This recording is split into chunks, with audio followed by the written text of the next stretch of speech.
Hello అండి, welcome back to our channel Banu recipes వీడియోలో ఒక మంచి ఈవినింగ్ స్నాక్ రెసిపీ అనంతపూర్ స్టైల్లో వెల్లుల్లి కారం బురుగులను ఎలా ప్రిపేర్ చేసుకోవాలో చూపిస్తున్నా. సో స్పైసీగా మంచి ఫ్లేవర్తో చాలా టేస్టీగా ఉంటాయి అండ్ ప్రాసెస్ కూడా చాలా సింపుల్. సో ఇక లేట్ చేయకుండా ఈ వెల్లుల్లి కారం బురుగుల్ని ఎలా ప్రిపేర్ చేసుకోవాలో చూసేద్దాం. ముందుగా స్టవ్ మీద ఒక కడాయిని పెట్టుకుని అందులోకి 3 టేబుల్ స్పూన్ల వరకు ఆయిల్ని వేసుకోండి. ఈ కారం బురుగులకి ఆయిల్ అనేది కాస్త ఎక్కువగా ఉంటే టేస్ట్ అనేది చాలా బాగుంటుంది. ఆయిల్ కాస్త హీట్ అయిన తర్వాత ఇందులోకి 3 టేబుల్ స్పూన్ల వరకు పల్లీలను వేసుకొని పల్లీలని సగం వరకు ఫ్రై చేసుకోండి. ఇవి సగం ఫ్రై అయిన తర్వాత 3 టేబుల్ స్పూన్ల వరకు పుట్నాల పప్పును కూడా యాడ్ చేసుకుని వీటిని కూడా ఫ్రై చేసుకోండి.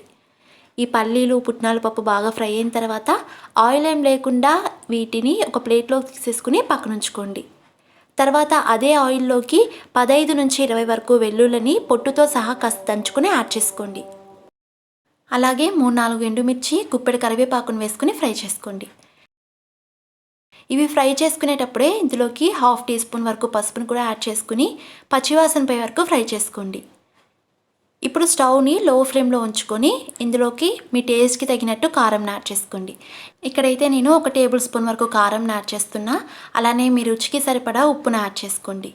సో వీటిని లో ఫ్లేమ్లో మాత్రమే ఫ్రై చేసుకోండి, లేకపోతే ఈ పొడులు అనేవి మాడిపోయే ఛాన్స్ ఉంది. జస్ట్ ఒక 10 సెకండ్స్ పాటు వీటిని ఫ్రై చేసుకున్న తర్వాత ఇప్పుడు స్టవ్ని హై ఫ్లేమ్లోకి టర్న్ చేసుకొని 250 గ్రామ్స్ వరకు బొరుగులను యాడ్ చేసుకోండి.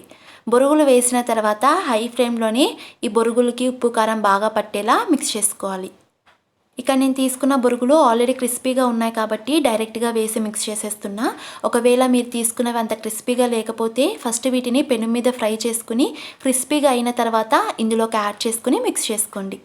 ఇలా ఉప్పు కారం అంతా బాగా కలిసేలా మిక్స్ చేసుకున్న తర్వాత ఇందులోకి మనం ఆల్రెడీ ఫ్రై చేసి పెట్టుకున్న పల్లీలు అలానే పుట్నాల పప్పును యాడ్ చేసుకుని నచ్చితే 1 కప్పు వరకు మిక్స్చర్ని కూడా యాడ్ చేసుకుని మిక్స్ చేసుకోండి. మిక్స్చర్ అనేది కంప్లీట్గా ఆప్షనల్. ఇలా వేసి అంతా కలిసేలా మిక్స్ చేసుకున్న తర్వాత సర్వ్ చేసుకోవడమే. అలానే నచ్చితే సర్వ్ చేసుకునేటప్పుడు సన్నగా తరిగిన ఉల్లిపాయ అలానే టొమాటో తరుగుతో కూడా సర్వ్ చేసుకోవచ్చు. సో చూస్తున్నారు కదా, ఎంతో సింపుల్గా వెల్లుల్లి కారం బురుగుని ఎలా ప్రిపేర్ చేసుకోవాలో మీరు కూడా ఒకసారి ఇలా ట్రై చేయండి. చాలా మంచి ఫ్లేవర్తో చాలా టేస్టీగా ఉంటాయి. అలానే వీడియో నచ్చితే వీడియోని లైక్ చేసి మరిన్ని టేస్టీ అండ్ హెల్తీ రెసిపీస్ కోసం మన ఛానల్ని సబ్స్క్రైబ్ చేసుకుని పక్కనే ఉన్న బెల్ ఐకాన్ కూడా హిట్ చేయండి.